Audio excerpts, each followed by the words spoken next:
Merci. Alors aujourd'hui, on va s'occuper du musulman. Donc comment est-ce qu'il s'appelle le roi des Khazars. Eh bien, il est allé voir le philosophe qui a dit des choses très intelligentes, mais qui ne correspondaient pas à l'intuition profonde du roi des Khazars, qui a une vision divine. Alors, le dieu du philosophe qui ne s'intéresse pas au monde, eh bien, c'est très beau, il est tellement élevé qu'il s'en fout de ce qui se passe.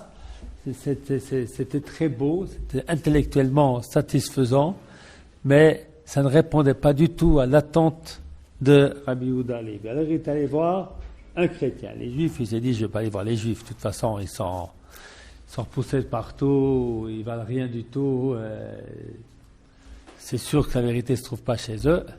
Mais par contre, le christianisme, c'est une religion qui domine le monde. Et voilà. Lui, il a trouvé bizarre des choses qu'il ne trouvait pas très logiques, cette histoire de la Trinité, Dieu, un homme. Et parce que c'est très intéressant ce livre, parce que ce livre vient nous dire qu'il ne faut pas faire de contradiction entre l'intelligence et le cœur, entre l'expérience et la déduction. Alors il est allé voir le philosophe. Lui, c'était super sur le plan intellectuel, mais rien sur le plan de l'expérience. Il va chez le chrétien, super sur le plan de l'expérience, religion magnifique, il y a un Dieu qui est devenu homme, qui a souffert, qui a pris les péchés, c'est formidable, c'est plein de chesed, mais c'est pas très logique. C'est pas très logique. Non. Un matin, il va voir, il va continuer sa recherche. Il va voir les musulmans. Les musulmans sont des vrais monothéistes. C'est pas monothéisme à moitié comme les chrétiens. En vérité, on peut discuter longuement. Moi, je pense pas que le christianisme aujourd'hui c'est de l'idolâtrie. Parce que je pense pas que les gens y croient vraiment en... Quoi ? Je crois pas. Je sais pas très bien. Je suis pas suffisamment connaisseur, mais je pense pas que les gens ils pensent que. Ouais, non, ils croient en Jésus comme ça, c'est sûr qu'ils croient en Jésus. Est-ce qu'ils croient vraiment comme Dieu ou comme représentant de Dieu? C'est pas clair. Il y a un remarque dans le Shulchan Aruch qui nous dit que les goyim ne sont pas interdits au shitouf. C'est-à-dire qu'ils n'ont pas besoin d'avoir un monothéisme parfait. C'est très important parce que si on pense qu'ils sont vraiment des idolâtres, alors ça a des conséquences halachiques. Alors, il y a pas mal de décisionnaires qui disent, alors il y a beaucoup qui ne sont pas d'accord avec moi. Il y a des sources très très claires, même dans le Shulchan Aruch, pour dire qu'il y a une différence essentielle entre le christianisme et puis l'idolâtrie grecque. C'est quand même un avancement. Bon, attends, on va parler de l'islam. Alors l'islam, c'est un vrai monothéisme. Il croit vraiment en Dieu. Non? Il croit en un Dieu tout-puissant. Non? Alors, il croit en Dieu qui a créé le monde, le ciel et la terre. C'est marqué où ça? En Bréchit. Donc eux aussi ils croient en Bréchit. Alors, il trouve un petit peu bizarre pour Rabbi Yehuda, pour ce roi des Khazars. Lui qui avait décidé, je ne vais surtout pas demander aux Juifs. Parce que les Juifs, ils sont persécutés, ils sont rien. Il va chez les chrétiens, le fondement de la foi chrétienne se trouve dans la Bible des Juifs. Il va chez le musulman, le fondement de la foi musulmane se trouve aussi chez les Juifs. Hein?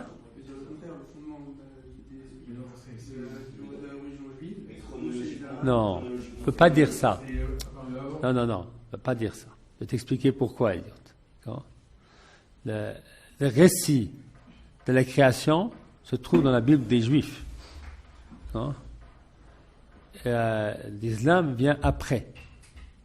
Et il vient annuler les lois, donner des lois nouvelles, un prophète qui est venu, qui a fait des changements, non? Mais qui s'ajoutent à ce qui existait auparavant.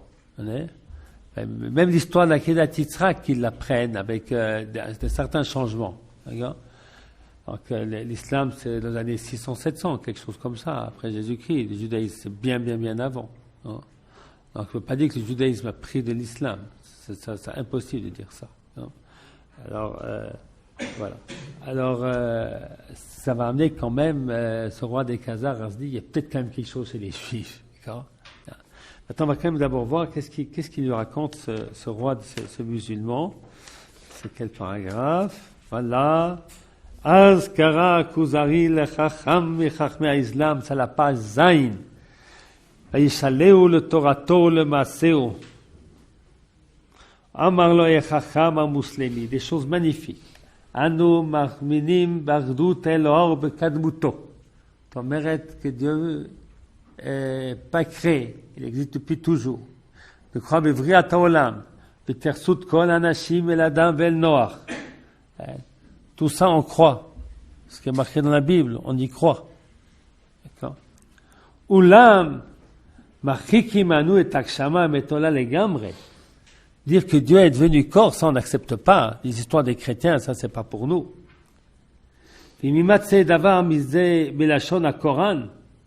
S'il y a un anthropomorphisme dans le Coran, on va l'expliquer comme les Juifs, ils expliquent l'anthropomorphisme de la Torah, que ce sont des Meshalim d'ivoire.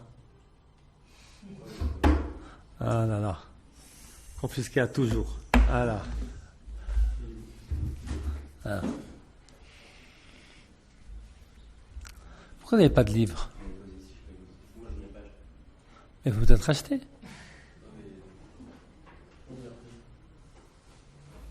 C'est à qui ça? Raphaël Boisis.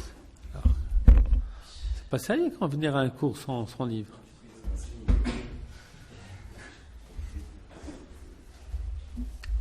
Vous êtes avec moi? Alors on lit un petit peu là-bas. Hein? והאחדות האלו בקדמותו בבריאת העולם בהתייחסות כל האנשים אל האדם ואל נוח כולם מרחיקים לנו את הגשמה מתולה לגמרי אם יצא דבר מזה בלשון הקוראן לפרשהו s'il se trouve un autre office dans le Coran on va l'expliquer ונאמר כי הוא על דבר העברה והקירוב אל דעת בני אדם on va expliquer que c'est pour pouvoir parler le langage des hommes מלבד זה voilà le point très important אנו טוענים כי ספרנו הוא דבר אלוהים. On pense que notre livre, le Coran, c'est la parole de Dieu.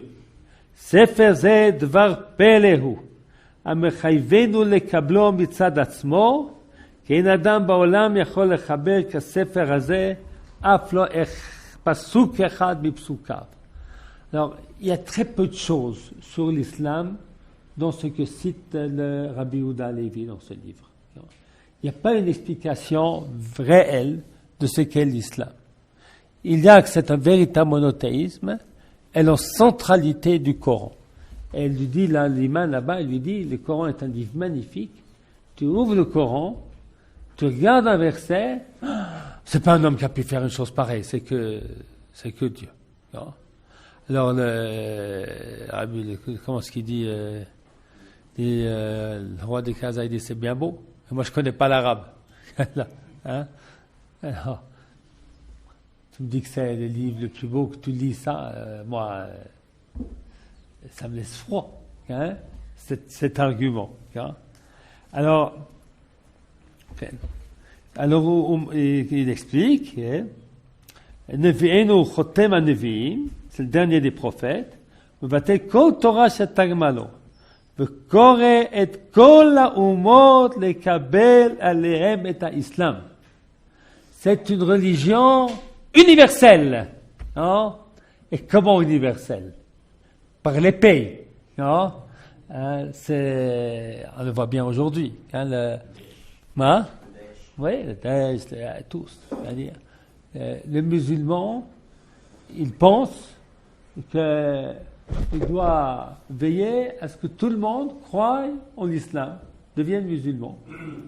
De gré ou de force. Hein? Alors, donc, dans les périodes où l'islam est fort, il est conquérant et il est dangereux. Hein? D'ailleurs, il a été arrêté par Charlemagne. Vous savez pas qui c'est Charlemagne? Hein? C'est Charles Martel. Ah, c'est peut-être que je me suis trompé. Oh, hein? Ah oui, t'as raison. Charles Martel à Poitiers, c'est ça? Ouais? Hein? 732. Voilà. Hein? Lorsqu'il peut, l'islam s'étend. Aujourd'hui, c'est une religion parmi les plus puissantes du monde, aujourd'hui, l'islam. Elle conquiert le monde, elle continue de conquérir le monde. De gré ou de force? Pas des endroits, c'est aussi de gré, hein? C'est pas partout de force. Hein? Il y a des musulmans aujourd'hui en Afrique, il y en a en Asie, il n'y a pas seulement au Proche-Orient. Hein? En Inde, il y a... Enfin, même en France, il y en a. Oui, ça c'est vrai. Il y a en Afrique du Nord, bien entendu.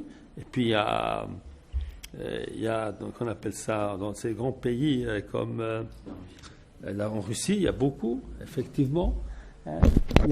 C'est des milliards, c'est pas 1 milliard de personnes, je ne sais pas combien, qui croient en l'islam. C'est une religion très simple, très pure. Il faut croire en Dieu, il faut croire en son prophète. Hein? Il n'y a pas de Dieu comme Dieu, et il n'y a pas de prophète comme Mohammed. Hein? Et il faut se soumettre à Dieu, c'est très simple, faire sa volonté, prier 5 fois par jour, il faut faire l'aumône, la tzedaka, c'est beau, hein? Il faut aller une fois dans sa vie au moins à la Mecque, hein? Pas mal, une jolie religion. Hein? Hein?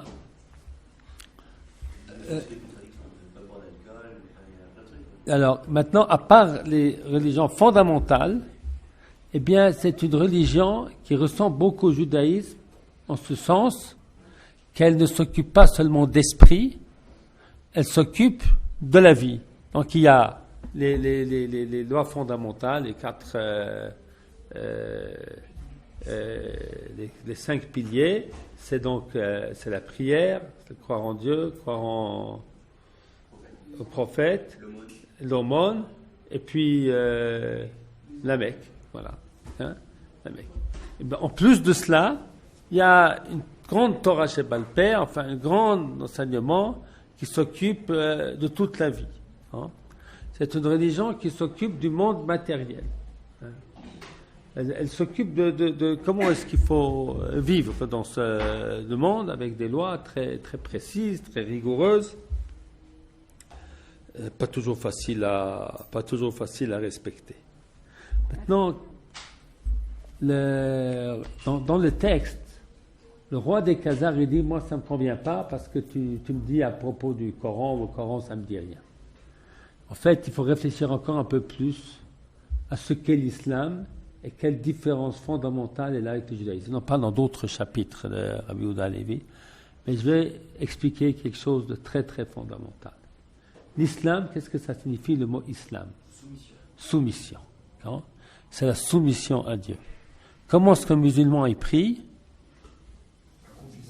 Accroupi par terre. Ishtachavaya. Tachanoun. J'ai étudié Tachanoun dans Mesechet Megillah. Eh bien, on nous dit que chez nous, on fait Tachanoun, on doit se coucher par terre. Est-ce qu'on le fait pratiquement? Même ce petit peu qu'on a une fois, on ne le fait pas. Hein? À Kippour, il y en a qui le font, il y en a même à Kippour qui ne le font pas. Il y en a les Ashkenazis font, certains Sfarad le font, d'autres ne le font pas. Alors, qu'est-ce que ça représente tout cela? Eh bien, je crois qu'il y a là le point tout à fait essentiel. Est-ce que l'homme est debout devant Dieu? Il a une responsabilité ou il est un pion dans ce monde. Vous allez voir que quelquefois les Juifs, ils réfléchissent comme les musulmans. Lorsque la Emouna, elle va à un extrême, d'accord? Tout est de Dieu, mais ça dépend comment on comprend cette phrase, eh bien, on devient comme un musulman. On ôte notre responsabilité. Notre responsabilité. Très grave. C'est parce que vous avez des courants comme ça dans le judaïsme, encore aujourd'hui.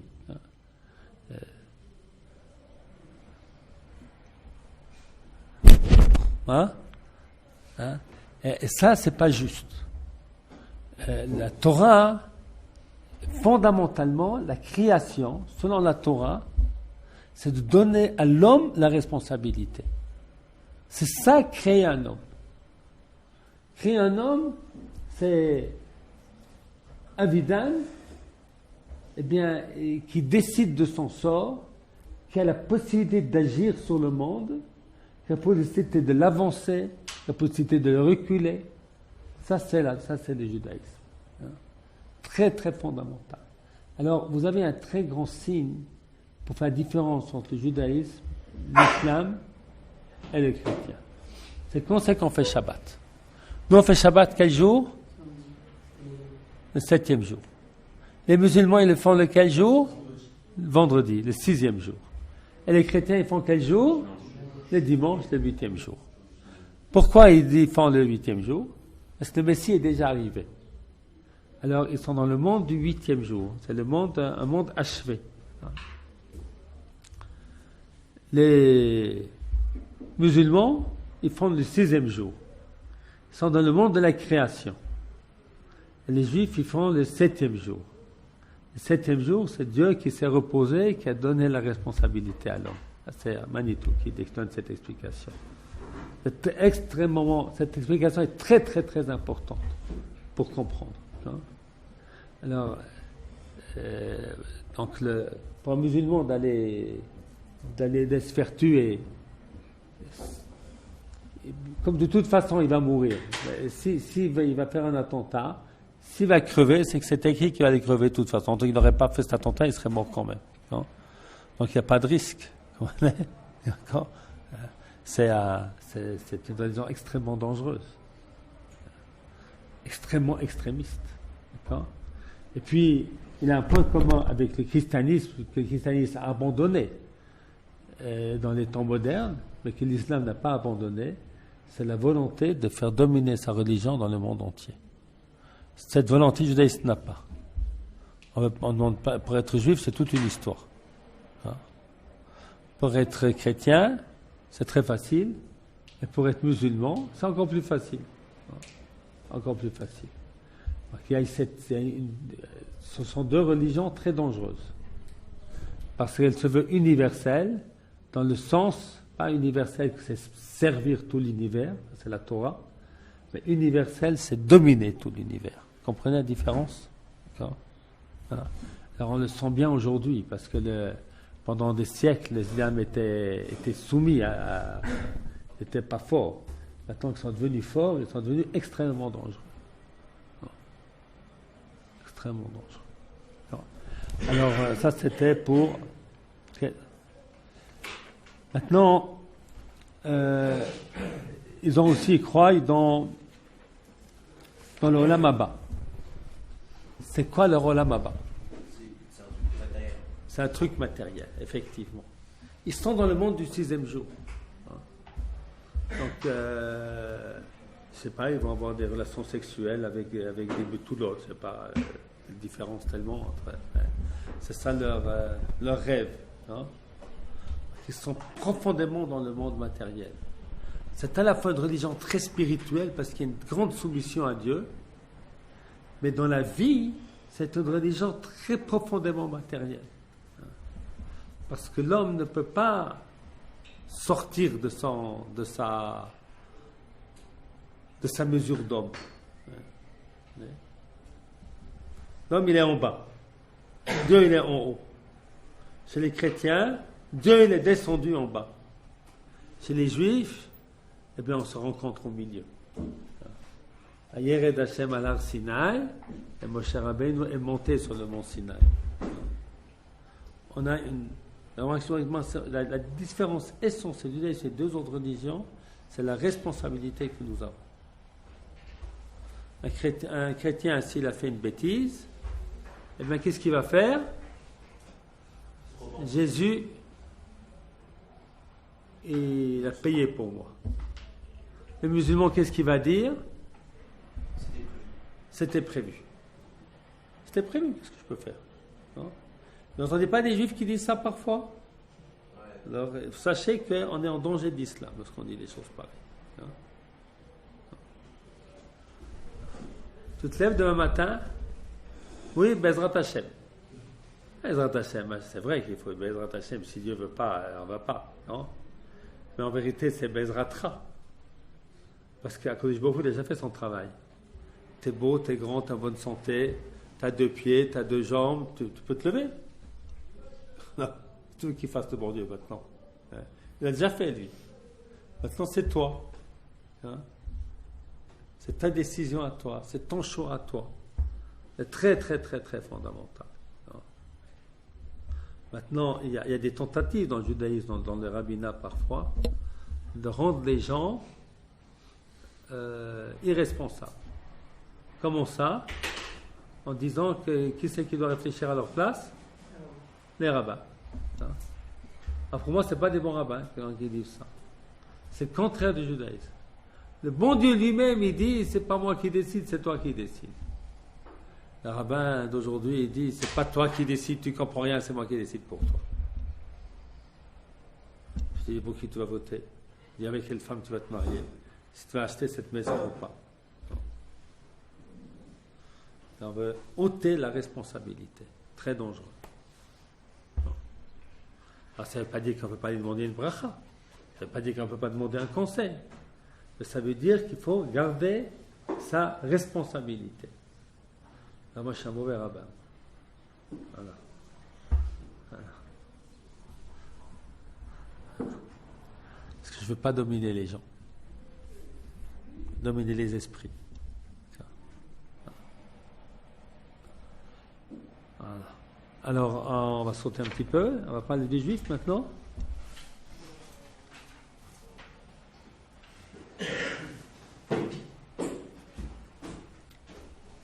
Ok, on va faire le tête.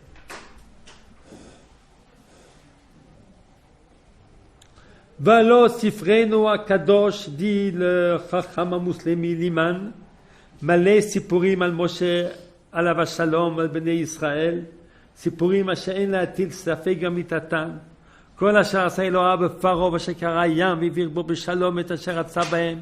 Il dit toute l'histoire. L'autre mettait un petit peu en doute parce que l'histoire du prophète Mohammed, il n'y a pas beaucoup de témoins. Il dit de Dieu et tout, on sait grâce à la Torah. Alors qu'est-ce qu'il comprend le roi des Khazars? Finalement, eh bien, on va chercher la source. Puisque finalement, et les chrétiens, et les musulmans, ils ont besoin de se référer au judaïsme. Eh bien, il faut quand même que j'ai demandé à un rabbin, qu'est-ce qu'il en est de cette religion? C'est ça? Alors, on fait encore un tout petit peu. Yud. Alors, comment tu t'appelles?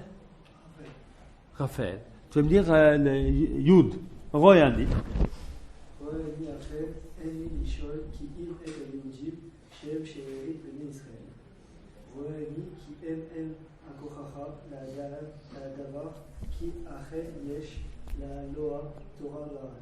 Voilà. Alors il dit, il faut que je m'adresse aux Juifs. C'est eux la preuve que Dieu s'est manifesté dans le monde. C'est eux la preuve que le philosophe n'a pas raison. C'est eux la preuve. Parce que tout le monde, il se rapporte à cette Bible, à Bréchit, à Moshe, à Kiat Souf, à même Matan Torah. Non? Il y a eu des changements après. Alors, nous, on va essayer de comprendre, d'aller à la source. Alors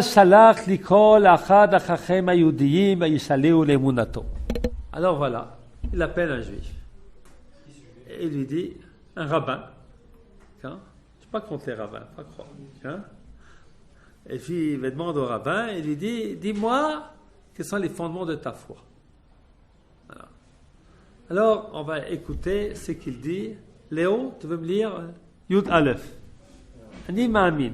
אני מאמין בלא אברהם, יצחק ויעקב אשר הוציא את בני ישראל באותות והוציא ממצרים, וכי כלם במדבר והנחילם את ארץ כנען, אחרי שהעבירם את הים ואת הירדן, ועוצים רבים מאשר שלח עליהם את משה בתורתו, ואחריו אלפי נביאים שכולם גרו אל תורתו בידם, בירדם, שכר טוב לכל שומרה ועונש לכל עובר עליה. אנחנו מאמינים בכל הכתוב בתורה הזאת, הדברים ארוכים. Ben, très court. Hein? Il a dit Advarim Arukim, nous c'est le détail. En fait, c'est très simple. Vous savez, nous, on croit en Dieu d'Abraham, Isaac et Jacob. Nous a sortis d'Égypte. Voilà. C'est en ça qu'on croit. Ça, je lui dit, mais t'es cinglé. Mais t'es malade. Hein? Tu dis pas l'essentiel.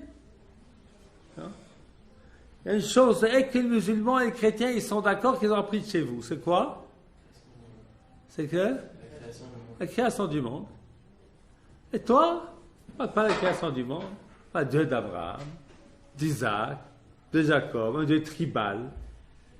Hein? Dieu tribal, pas Dieu d'univers. Hein? Et qui s'est occupé d'une tribu, les a sortis, ils étaient en malheur, ils ont sorti d'Égypte. Enfin, il est tintin, ce type-là. Alors il lui dit,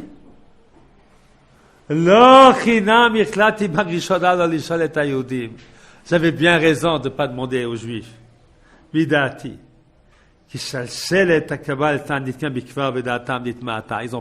ont perdu la raison.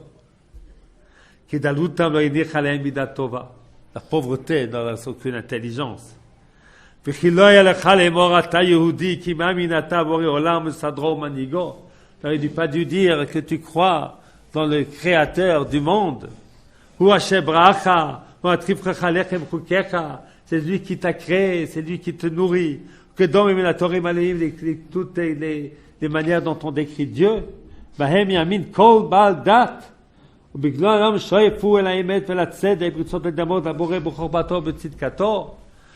de Dieu, créateur du monde, qu'il faut ressembler. Qu'est-ce que tu me parles d'un espèce de Dieu tribal qui t'a sorti d'Égypte? C'est quoi cette affaire? C'est quoi? Alors tu lui dis, t'as rien compris. Hein? T'as rien compris. Notre religion à nous, elle vient pas de là, elle vient de l'expérience. Nous savons que Dieu a créé le monde, pourquoi? Comment tu t'appelles? Yohan, parce que Yohan se trouve aujourd'hui en Eretz Israël. Comment ça se fait que tu te trouves en Eretz Israël? Comment ça se fait? C'est pas très logique. Tes ancêtres ont quitté ce pays il y a 2000 ans. Il y a 2000 ans, ils ont quitté ce pays. Pendant 2000 ans, il y avait très peu de juifs ici. Tu avais 2000 ans pour te mélanger avec les nations. C'est pas mal 2000 ans. C'est pas mal. Non? C'est pas 10 ans. C'est pas 2 générations. C'est pas 10 générations. C'est je sais pas combien de générations. 2000 ans. Hein? On est de retour ici. Parce qu'il y a un vieux livre, c'est marqué dans la Torah, Dieu dit à Abraham, Lech lecha, me'artzecha, moladtecha, betavicha, el ha'eretz asher areika, l'Israël Golgado, v'archa v'gad lashmecha v'yebracha. Ouais. C'est vrai? Ce qui est marqué? Hein? Alors, vous savez, les prévisions, ça, on fait des prévisions, par exemple, pour le temps. Prévision, comment on appelle ça? La météorologie. Comment? Alors, ils essayent de prévoir une semaine ce qui va arriver. Ça marche ou ça ne marche pas? 50%. D'accord? Plus proche que tu arrives, plus c'est vrai. D'accord? Et une fois, il y avait de la neige d'abord. D'abord, moi, j'ai regardé tous les jours, parce que c'était très important pour... enfin, important non, c'est rien de rare. Hein? Alors, on avait dit, d'abord, la neige, elle sera vendredi et samedi. Après on dit jeudi, vendredi et samedi. Après on dit jeudi, vendredi. Et finalement c'était jeudi soir et vendredi matin. Hein? Non. Samedi, il n'y avait plus de neige, c'était fini. Non. Prévision, quoi? Une semaine. Une semaine. Non, il y a des gens qui font des enquêtes pour savoir pour qui on va voter. Non? Non. Il y en a qui disent, vous allez voir, ouais, il faut garder les prévisions et puis regardez ce qui va être le soir. Vous allez voir que ce n'est pas la même chose. Je ne sais pas comment ça va être. Mais je peux vous dire déjà que ça ne va pas être comme les prévisions. Et pourtant, c'est des prévisions, quoi, une semaine près. Avec des moyens super. Voilà, ils ont fait des téléphones à des gens, ils ont fait des statistiques, ils ont fait machin, tatati, tata. C'est bien, c'est intéressant. Hein? Une semaine près, on va se tromper. La Torah ne s'est pas trompée à 2000 ans près. Sinon, il fallait avoir la patience. Fait que les Juifs, ils y croient pendant 2000 ans. Il faut le faire. Ils avaient... Comment tu t'appelles, Yohan? Tes ancêtres, ils avaient du mérite. Voilà. Vous avez du mérite. T'es bien aussi, hein? Vous avez du mérite. Non? Rabbi Yehuda Levi lui dit, laisse de côté les théories. Parce que les philosophes ils disent une chose, les chrétiens disent une autre, les musulmans disent une troisième. Parce que ça, c'est ce défi décide avec l'intelligence. Comment tu t'appelles? Hein? Nathan. Et ça, c'est Dan. Okay? Nathan et Dan, ils n'ont pas le même cerveau. Hein? Donc Nathan, il pense une chose, et puis Dan, il pense une autre. Hein? C'est comme ça. Mais si on a expérimenté quelque chose, alors Nathan et Dan, ils vont dire la même chose. Hein? D'accord? Ben, si vous avez vu quelque chose, bien vous avez tous les deux la même chose. Ce que vous allez déduire de cela, ça ne sera pas la même chose. Ça va dépendre de là. Hein? Vous comprenez? Hein? Par exemple, il y a deux personnes qui se sont insultées à Paris. Juif, sale juif, rentre chez toi. Hein? Là, les deux, ils ont entendu cette phrase. Il y en a un qui, avec son intelligence, va dire « Ouais, c'est dommage que je n'ai pas entendu, c'est marqué dans la Torah, Lech Lecha. C'est dommage que je dois attendre que ce sale goy, il m'insulte pour comprendre. » Puis à l'autre qui a entendu la même chose, a dit « Ouais, il y a des fous partout, hein, il ne faut pas faire d'un cas particulier généralité. On est très bien ici, on est protégé, il y a l'armée dans nos écoles. Quel pays extraordinaire. Mais le fait d'avoir entendu, ça, on ne peut pas discuter. Ce qu'on va en déduire, là, il va y avoir des différences. Alors il lui dit, Ma shata omer, ce que tu dis, nachon u benogea ledat amyusedet al higayon, pour les gens qui est basé sur la logique, mechouvenet anagad medina, qui est là pour dominer, dat anovat omnam min hayun, ach noflim bo sfekot rabim. Ça vient de la réflexion, mais il y a beaucoup de doutes. On a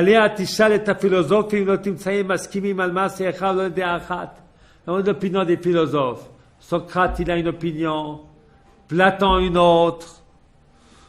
Et puis, comment est-ce qu'il s'appelle? Aristote, une troisième. Non?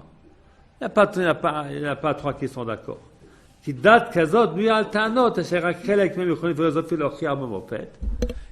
y a une partie des choses qui peuvent être prouvées, une partie qui n'est pas prouvée. Il peut y avoir des indices. Et d'autres, on ne peut pas du tout prouver. Ah, dit le roi des Cousins, tu es un peu plus intelligent que j'ai cru. Il dit comme ça. Ulam ptach devarai tetvav, j'ai sauté Yudalet. הוא המופת הגדולה מזאת, הוא ההוכחה, איך אין צורך לא בראיה ולא במופת. איך זה? Bon, le Chavé dit, toi, je vois que tu as la peine à comprendre, je vais t'expliquer. On va lui faire un machal. Un très beau machal. Il a dit quelqu'un qui te raconte que, attention, Il raconte ici un roi. On va raconter. Il y a quelqu'un qui vient vous vendre des placements financiers. Et vous dit, moi, je me comprends dans la bourse.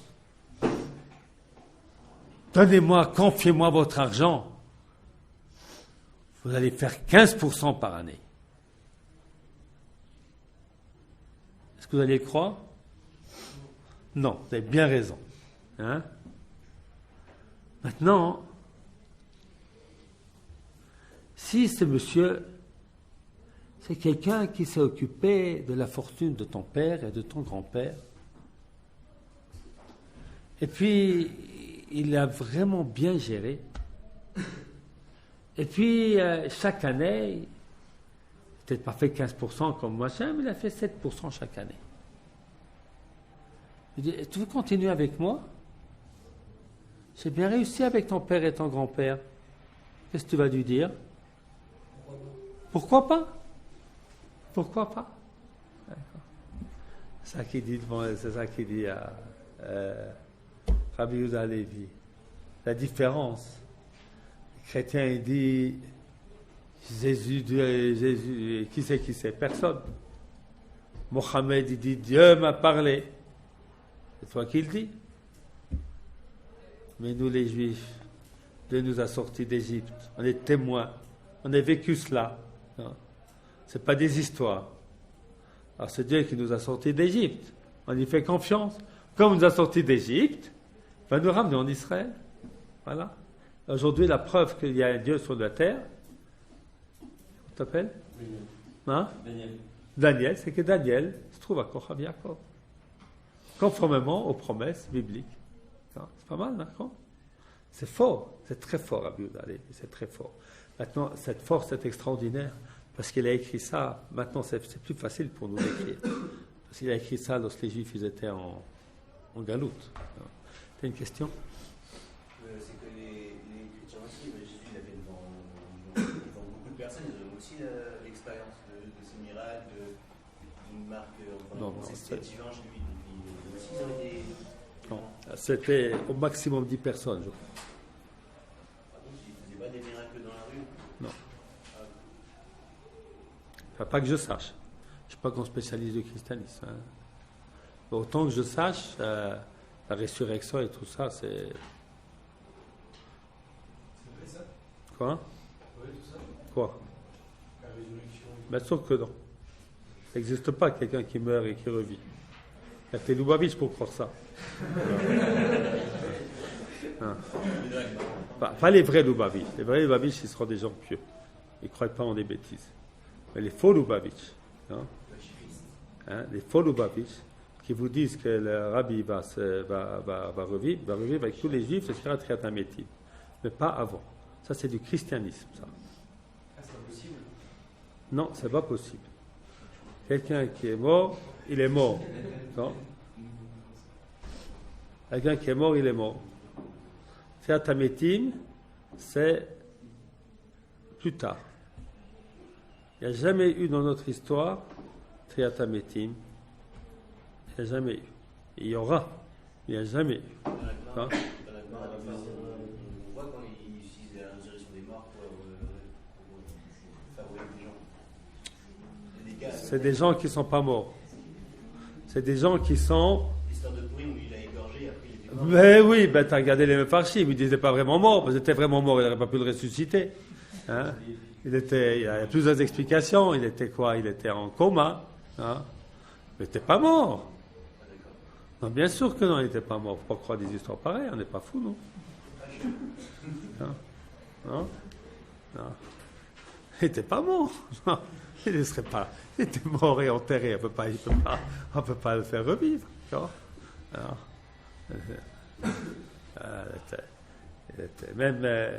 Même Eliyahu Hanavi qui a fait revivre il n'était pas mort, les Parchim nous disent, il n'était pas vraiment mort, il était très très très très malade. Parce que je vais vous dire, c'est marqué dans Mesechet Brachot que celui qui a sa femme est enceinte et il dit Dieu, fais que ce soit un garçon. On dit, Filat Shav, c'est trop tard. Pourquoi c'est trop tard? Il ne peut pas changer un garçon à une fille un garçon, quel problème? Non. Il peut, mais il ne fait pas. Il s'est reposé, c'est marqué. Il a fait Shabbat. Il a créé le monde une fois pour toutes. Hein? Vous comprenez? Alors il intervient. De manière générale, c'est à travers les lois de la nature. Alors, en sortie d'Égypte, c'était différent. C'est unique. Autrement, c'est toujours dans les lois, par les lois de la nature. C'est indirectement. Parce qu'autrement, il n'y a plus de monde, il n'y a plus d'existence. Tu t'imagines, s'il n'y avait pas des lois dans ce monde, on ne peut pas sortir de la maison. Peut-être qu'il va y avoir un trou. Hein? Toi, tu sais qu'il ne va pas y avoir un trou. Tu marches sur la terre, tu ne penses pas qu'il va y avoir un trou soudainement. Hein? Puis si tu étudies la physique et la chimie, ben si les lois peuvent changer toutes les 30 secondes, eh ben, ça ne sert à rien d'étudier, parce que ça va changer. Non? Chok Natan velo yavo. Dieu a créé son monde. C'est très important.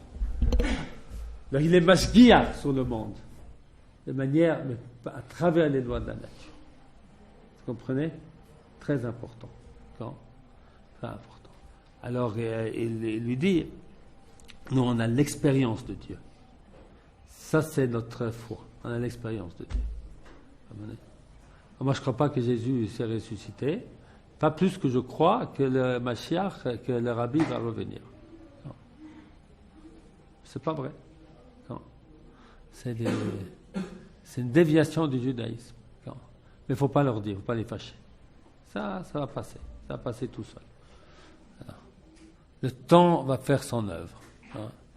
Le temps va faire son œuvre. Parce qu'il ne faut pas se disputer. Dans le temps, les Juifs vont se disputer entre nous pour des choses comme ça.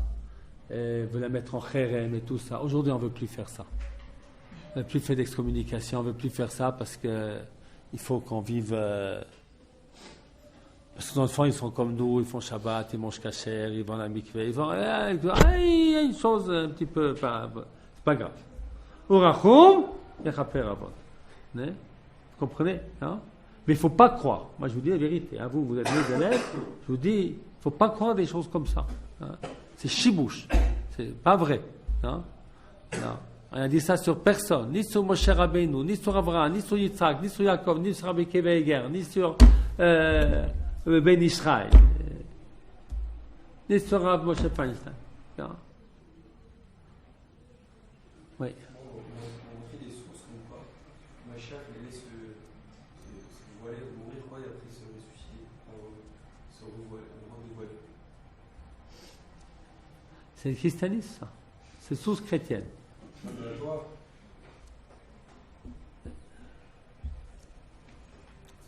Je vais t'expliquer, mon fils. Non. Je ne dis pas qu'il n'y a pas de midrash qui peut aller dans ce sens. Je dis qu'il faut les comprendre. Vous voyez? Tu sais que le Rambam a écrit qu'il ne faut jamais prendre un midrash à la lettre. Une agada, c'est une agada. On nous dit qu'Adam Arishon était grand, ses pieds sur la terre et sa tête dans les cieux. Tu crois? Moi, je ne crois pas. Voilà. Moi, je ne crois pas. Voilà. Alors, ce midrash, il signifie quelque chose qu'il faut comprendre. Ce sont des paraboles. Alors, si on prend des paraboles pour telles quelles, alors effectivement, mais alors on va dire que Dieu il a une main, qu'il a des yeux, nous parle. Non? Tu comprends? Alors, si on prend un midrash à la lettre, eh bien, le Rambam appelle celui qui prend le midrash à la lettre, il l'appelle un idiot. Il dit, il y a 3 manières de voir le midrash. Il faut que je fasse avec vous ce texte un jour. Elles ont évidemment le Père Krelek. Il y a des gens qui voient le midrash, ils disent c'est des bêtises. Et ça, c'est des méchants. Il y a un deuxième qui voit le midrash, il dit extraordinaire. Il croit tout à la lettre. Ça, c'est un idiot. Et puis il dit la troisième catégorie, mais il dit malheureusement ils sont tellement peu nombreux qu'on peut difficilement les appeler une catégorie. C'est ceux qui comprennent que le Midrash c'est une parabole et qui font rechercher l'idée et pas la prendre à la lettre. D'accord? Tu n'as pas l'air d'accord avec moi? Ah. Non mais je suis religieux, vous pas croire. Hein? Voilà. Moi je crois en Dieu qui a créé le ciel et la terre, qui fait sortir les Juifs d'Égypte, qui nous amène en Eretz Israël, qui s'occupe de chacun de nous individuellement. Mais je crois aussi qu'il nous laisse la liberté d'agir, de faire, de prendre nos responsabilités, et que ça c'est sa volonté. Et son intervention, elle est dans les lois de la nature. On ne peut pas voir, autrement c'est fini. Certains disent, Mahloket, que même les miracles d'Égypte, pour moi c'est difficile d'accepter ça. Je crois que les miracles d'Égypte c'est vraiment une transformation de la nature. Et ça c'était nécessaire pour qu'on sache que Dieu a créé le monde, il fallait voir que... Non. Mais c'est exceptionnel, c'est limité dans le temps. Mais il y en a qui expliquent que même ça, c'était par les lois de la nature. Par exemple, Kiat Yamsouf, c'est marqué dans la Torah, qu'il a soufflé toute la nuit un vent très fort, très fort, très fort, très fort. On va nous dire ça. Que peut-être même ce miracle, il s'est fait sous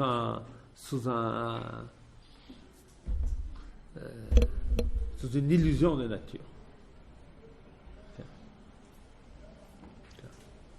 Alors voilà, le mérite du croyant, c'est de voir Dieu à travers les petits gestes de la vie.